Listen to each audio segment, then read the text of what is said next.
Your money this week. The S&P 500 is ending the week on a positive note and at another all-time high. The global stock market is basically there, just 1% off its all-time high, as both US and international stocks do well since the ceasefire. The 10-year Treasury yield crept up and is now at 4.3, much closer to its high of 4.4 than its low of just under 4% when the war started. And one question we're getting a lot that I wanted to tackle with my friend Andrew from Narwhal Capital. Also, check him out on the morning market briefing podcast, where they talk about the markets every day at 8:30. Is why the market is doing so well. Is it detached from reality? Are investors ignoring the risks out there? The S&P 500 dropped about 10% from its all-time high, but that started before the conflict. It wasn't all related to the war. So that's not much of a decline in the grand scheme of things. But before we get into all that, Andrew, how's it going? Doing well, man. I'm in Charleston, South Carolina. Made a little quick client trip, hung out, ate an unbelievable burger, and went to a horrible concert last night. And one thing I've noticed when I travel, it's not uncommon that I don't actually communicate with anyone until much later in the day than I'm used to. So I apologize. You are the first person that's heard my voice today, and I, It, I feel like I should have some tea. no, I think it sounds amazing as usual. It's gravelly, it's Yeah, authoritative. Yeah, yeah. it's everything you would want as you're recapping the market. We probably do need to get ahead of a little bit of a touchy topic. I kind of placed a little bit of a landmine in last week's video. I took a nice little shot at you, just to see if you would watch when you're not on with me. And I'll watch if I'm not on it. I did not get any outrage. I did not get any complaints. I Whereas, haven't even like, watched. come on, you make fun of short people in your podcast, and I call you right away and say, look, that just hurt. What are we doing here? I basically told the audience that I felt like I'd been carrying you, and so I sidelined you for a week, and I didn't hear anything. Well, I mean, look, I've been absolutely slammed. I've been grinding, no downtime this week whatsoever. Been working since 5 a.m., just All here at right, the office. all right. Could have squeezed 5 minutes in to see how your You know belly what? did, but that's all You right. know what? We'll check in on it. We'll check in on it. All right, good. So another thing that's happened since you've been gone is we're really ramping up here. We're going to graphics, if I can pull it off. We're going to images. Ooh. So the first one I wanted to bring up is my favorite chart, basically one of my favorite slides, which is um, this JP Morgan guide to the market, and it shows that despite what the market does year in and year out, it is going to average an intra-year decline of 14.2% historically. So when people are asking us, why not more of a market decline? I don't think they're talking about, why not 10 to 14%, because that's what we get each and every year. I think they're talking about a much bigger level of decline. Would you agree? Yeah, and I think, man, I could go for an hour on this specific topic. And for what it's worth, Sammy is such a good host that I didn't even know he was going to show this chart. So I'm not saying this from a point of preparation, but I have a whole lot of thoughts about how people think about normal market returns.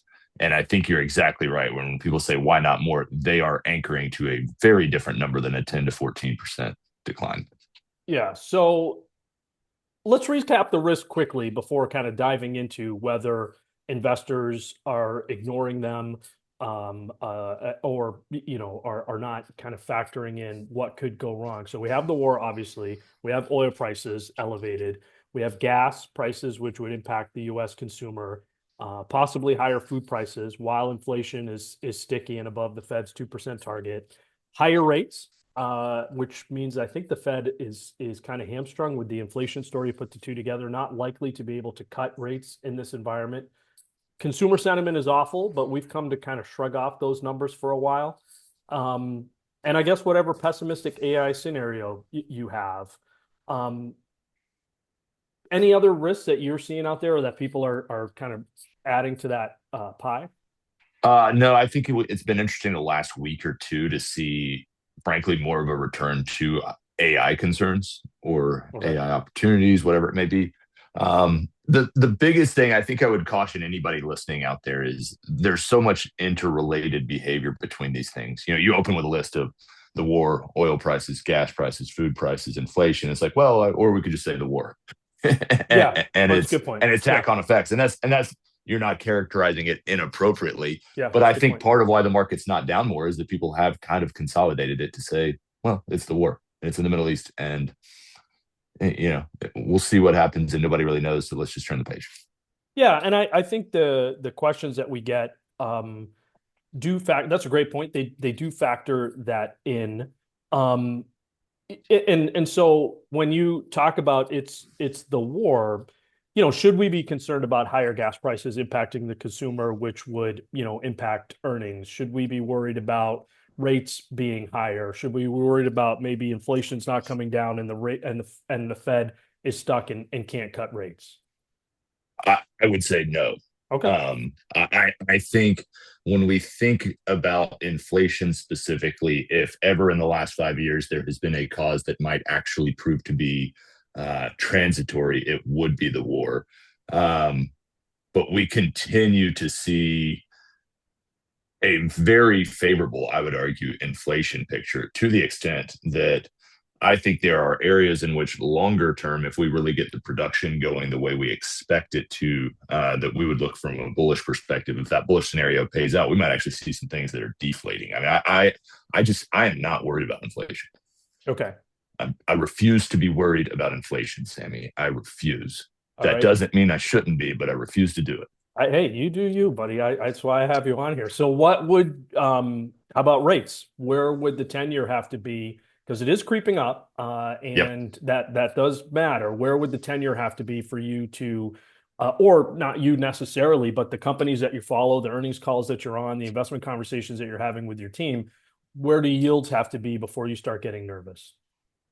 Um, I don't know if I have a great answer on that. I don't feel like the earnings picture is going to be really impacted by the 10-year or anything that the Fed's doing in the short term. I mean, the reality is we've talked about the risks, but the bull case for the market right now is really what we're seeing from the earnings picture. And whether people want to admit that or not, there are companies that are down, and people are saying, well, it must have been a weak period of earnings. And the reality is, no, it wasn't.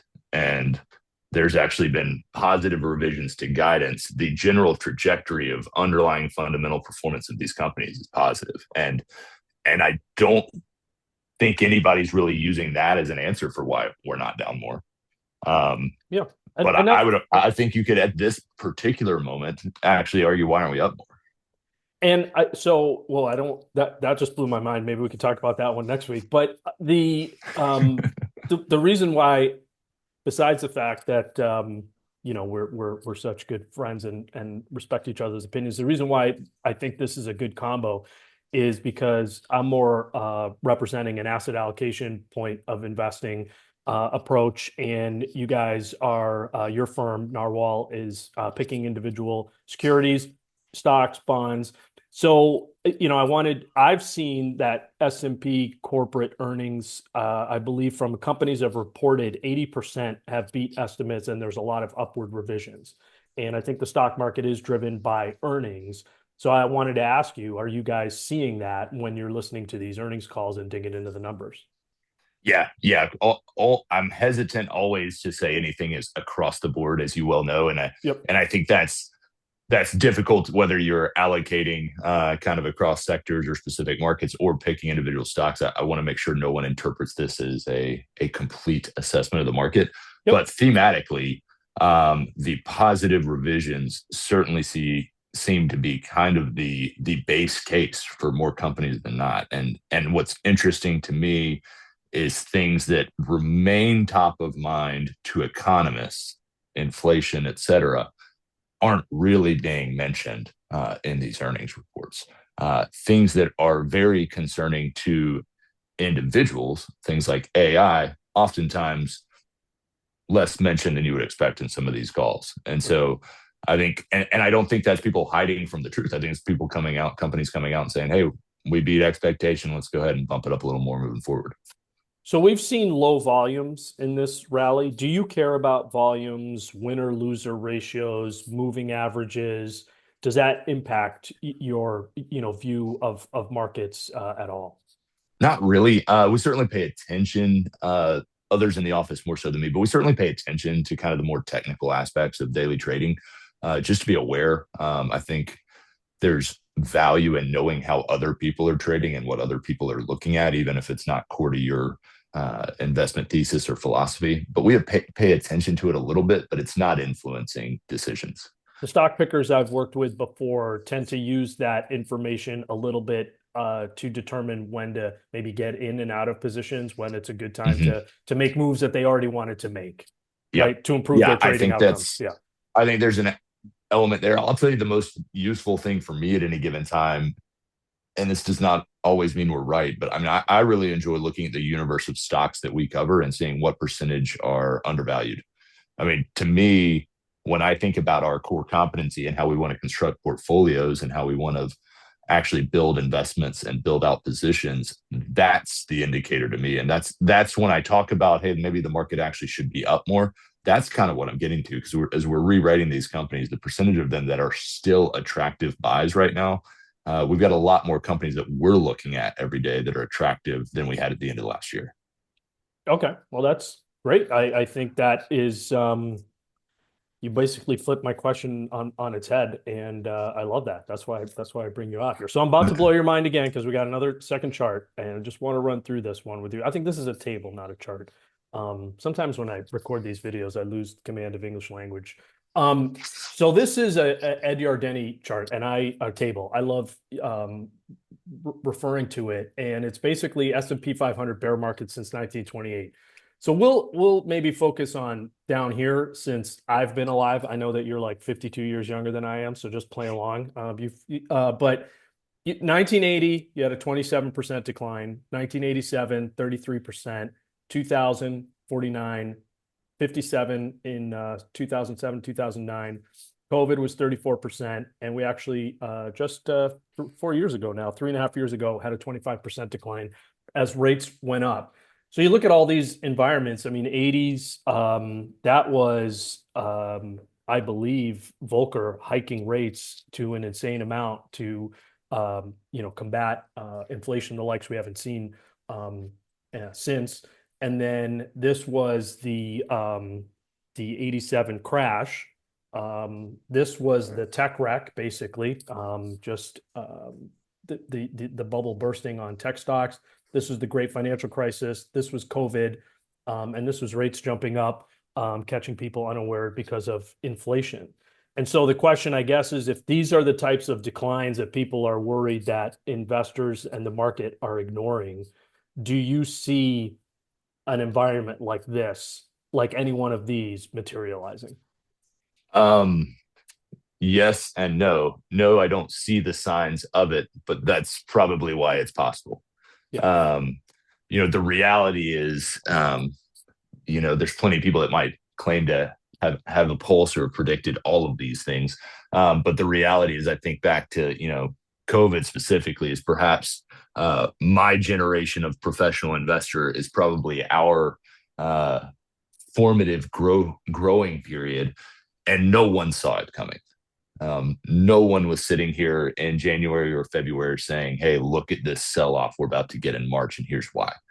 Even those that were really closely following the outbreak of the virus didn't necessarily make those market anticipations in advance. And so I don't see the conditions in front of us for this type of steep decline, but I wouldn't expect to if we were about to have one.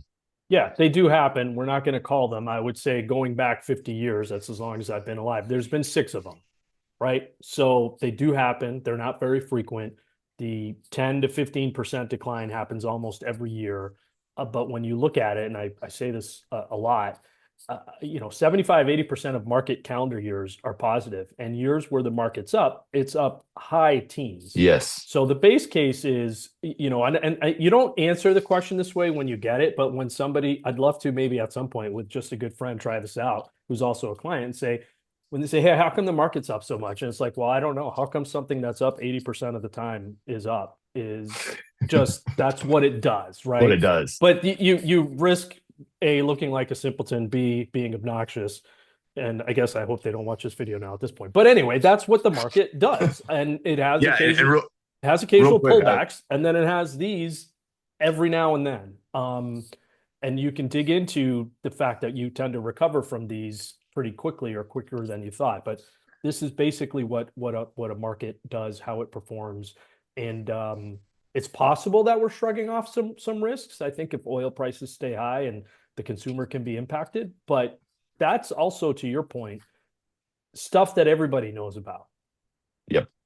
And this Yeah. stuff here was a lot of it driven by things people didn't know about. Yep. And I think that on market returns, I mean, my favorite little piece of anecdotal evidence is I think if you polled clients, your clients, my clients, anybody, and just the population, and I want to be really, really clear here. This is a funny observation about how people think about numbers, myself included. This is not a criticism of either your clients or mine. But if you polled clients, most of them would say, well, the long-term rate of return for stocks is, I don't know, 8, 9%. I mean, that's certainly what my clients would say. And yet, when you look at the current structure of the S&P 500, for instance, the market has been up between 8 or 9%, like 3 times in the last 50 years. Yeah, I And, think what you're and people talking about is conflate that average correct. Yeah. with what it's going to do. And then that makes, by nature, the painful years, which again may only be 15 or 20% of the time that you actually see it, it makes the painful years that much more painful. Yeah, you make a great point. The market hardly ever hits its average return. It's driven by a wide dispersion. Now you've gone sideways on me. Yeah, There I you're think I'm back. back. Yeah. All right. All right. So I'll get you out on that because I know you have to fly home. Please like the video.